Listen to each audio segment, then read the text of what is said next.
Hello Pisces, Sun, Moon Rising, and Venus signs. Kamusta kayo? Sana po yung nasa mabuti kayong kalagayan. Welcome back po sa Star Tarot. At kung bago kayo rito, welcome din po kayo. Please subscribe, like, share my videos, and leave me a comment kung nakaresonate kayo. Thank you. So, first message ninyo ay Page of Cups. Ayan. So, meron ditong new ideas, mga fresh ideas dito that will arise. Marami din na mga information siguro ang dadating. May mga balita, may mga tawag, may mga DM, PM na po pwedeng dumating. Po pwedeng this is an offer para sa trabaho. Siguro meron job offer or pwedeng merong tatawag sa iyo para pumunta ka sa job interview. Po pwedeng ganun or baka meron kayong ina-applyan mga kung ano-ano, no? At maaaring kailangan ng physical appearance ninyo. Pwedeng may mga ganon, ano? This could be also an invitation para sa mga okasyon, sa mga party, celebration, o pwedeng ganon din ang ganap dyan. So, there are so many news, no? Kaya dapat kailangan na pay attention kayo, no? Sa mga pay attention kayo sa mga tawag, no? Pay attention kayo sa mga ninyo, cellphone, sa mga gadgets, no? Sa laptop ninyo. At check ninyo yung mga communication lines ninyo kasi maraming balita, maraming tao siguro magko-contact sa iyo around this time for whatever reason. Pwedeng merong mga magagandang balita, 'di ba? Mga offers ng trabaho, pagkakakitaan, or kung ano-ano, pwedeng maraming calls or communication, correspondence na dadating. So, we also have the Four of Cups. Samantalang, ang iba sa inyo, Pisces, pwedeng walang gana, no? Walang gana sa buhay, walang amor, no? Sa buhay sa ngayon. Kasi, pwedeng galing kayo sa tawag dito, galing kayo sa frustration, galing kayo sa dissatisfaction, discontentment, no? Sa kung anumang bagay, pwedeng sa pamilya, relationship, trabaho. Pero, ngayon, hanggang ngayon, parang nandun pa rin kayo. Tapos nang nangyaring ito, pero nandun pa rin ang isip ninyo, nandun pa rin yung damdamin ninyo, nanghihinayang pa rin, nabubwisit pa rin, nalulungkot pa rin, maaring ganon. Kaya, pwedeng hindi ninyo napapansin, yung mga offers sa inyo. Pwedeng yung mga correspondence na to, hindi ninyo pinapansin, no?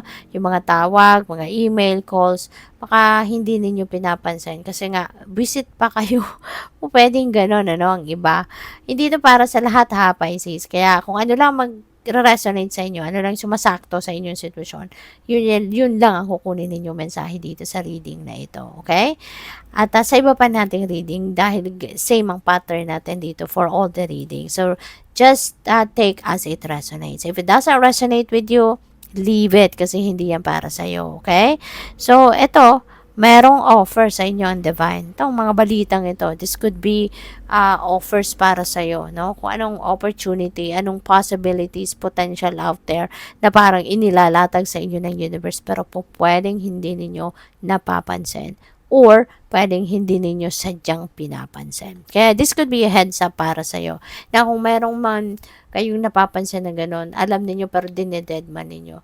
So this could be a message para sa iyo. Napansinin mo kasi you never know, 'di ba? Ito yung para sa iyo talaga. 'Di ba? You never know baka yung ini-expect mo or kung ano man yung nadismaya ka sa sitwasyon, mas mabuti pa 'to. No, maaaring this is 5 times better than that, 'di ba? Na inaasahan mo or pinaghihinayangan mo. Kaya this is an offer para sa'yo. This is an opportunity para sa'yo. Pansinin mo before you totally ignore it. Kasi baka ito na yon, no? Ito na yung bonggang ihahain sa'yo ng Divine Universe na talagang mas mabuti pa ito, mas maganda pa ito, mas bongga pa ito kaysa doon sa inaasahan mo. Okay? So, we have poised. Ayan. So, pwede na ang iba sa inyo rito also will be realizing na ganito pala dapat ang gagawin ko. Diba? So, pwedeng makatulong, no? For some of you, pwedeng makatulong ang reading na ito sa pakikinig ninyo rito or panonood ninyo na baka ma-realize ninyo na oo nga, sayang naman ang opportunity na yon kung ma-miss ninyo. 'Di ba? Meron na nga kayong kinaiinisan tapos baka ito mami-miss nyo pa. So baka mas lalo kayong mainis sa sarili ninyo, 'di ba? Kaya puwedeng makatulong, no? Sana makatulong ang reading na ito. Kung meron kayong ganyang sitwasyon, sana makatulong ito at ma-realize ninyo na, oh yes, 'di ba? So kailangan baguhin ko na yung approach ko dito. So we also have higher power. Ayan, makinig kayo sa inyong intuition. Makinig kayo sa downloads, no? Kasi maraming downloads ang pwedeng dadating. So, pay attention to those subtleties, no? Na mapapansin ninyo na parang merong dumaan, na mensahe. Parang meron akong nakitang ganito or ganyan. And that could be a message from the divine, diba? Kasi yung mga mensahe ng universe, yung mga signs, no? Na pinapadala sa atin, it comes in a very subtle way. Hindi yun yung sumisigaw agad na talagang mapapansin mo agad. Hindi ganun magpadala ng mensahe ang divine. Talagang kailangan mong pakinggan, kailangan mong bigyan ng panahon, ng oras ito para ma-pick up mo kung anong ibig niyang sabihin. Okay? Kaya pay attention to those downloads, those are messages, those are intuitive messages and nudges dito, no, na mapipick up din ninyo. So, we also have imagine. This is really a beautiful reminder para sa inyo kasi feeling ko dito nakahanda na ang universe na tulungan ka.